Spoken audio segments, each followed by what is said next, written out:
Fernando Luque, editor de Morningstar en España. Buenos días. Hola, buenos días, ¿qué tal? Bueno, en el punto de mira para muchos inversores la gestión activa frente a la gestión pasiva. ¿Debería un inversor elegir de forma preferente un fondo de gestión pasiva a uno de gestión activa?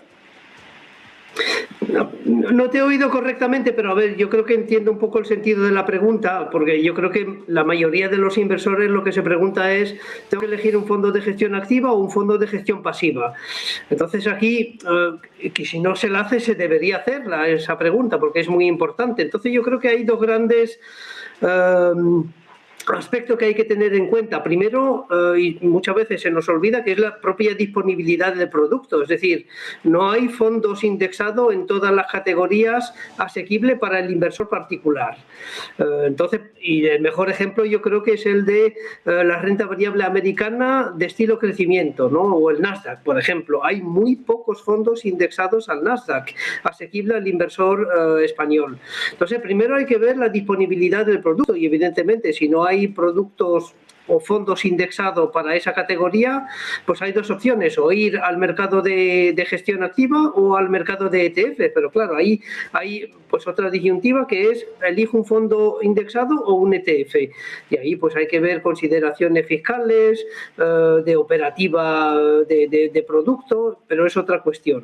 Y luego, pues otro aspecto que hay que tener en cuenta a la hora de decidir si es gestión activa o gestión pasiva es la propia convicción en el gestor, porque entiendo que si uno pues decide invertir en un determinado tipo de activo, pues tiene que tener una convicción a nivel del tipo de activo, a nivel de pues de la renta variable o la renta fija que queremos incorporar en cartera, pero aquí hay un nivel superior que es la convicción en el gestor, ¿no?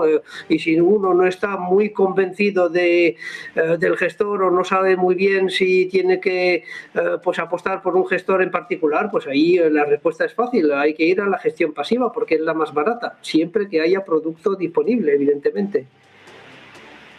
Históricamente, ¿cómo lo ha hecho la gestión activa frente a la gestión pasiva?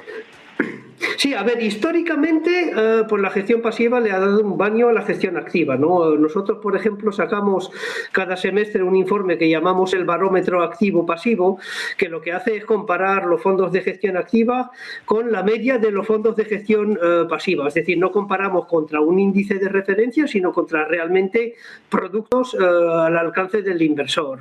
Y ahí medimos los fondos de gestión activa con, digamos, una medida que llamamos la tasa de supervivencia, porque claro, la tasa de supervivencia lo que mide es primero si el fondo de gestión activa sigue siendo vivo, porque no hay que olvidar que hay muchos productos que mueren, que se fusionan, que desaparecen y muchas veces no aparecen en las estadísticas y hay que tenerlo en cuenta.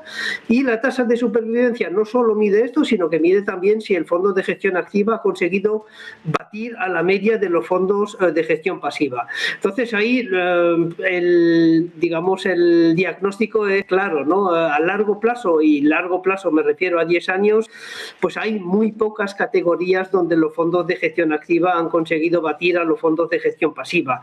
En tan solo 3 categorías tenemos una tasa de supervivencia de más del 50%, y te digo que son categorías prácticamente marginales, ¿no? Ahora bien, si cogemos las grandes categorías, por ejemplo, renta variable americana de estilo mixto, ni value ni growth, pues ahí pues tenemos tasas de supervivencia del 5% a 10 años, que es realmente muy bajo. Si cogemos renta variable europea a 10 años, pues estaríamos en torno a un 15%. Incluso para la renta variable española, la tasa de supervivencia a 10 años pues está en torno al 35%. Y eso que para la renta variable española, pues ahí las tasas de supervivencia están algo por encima de la media del mercado. Y es verdad que si miramos, por ejemplo, a más corto plazo, por ejemplo a un año, la tasa de supervivencia de los fondos de renta variable española ahí sí que supera el 50%, pero a largo plazo claramente la gestión pasiva bate a la gestión activa. Muchísimas gracias, Fernando Luque, editor de Morningstar en España. Buen día y buen negocio. Gracias, José Antonio, hasta luego. Gestión pasiva, gestión activa, que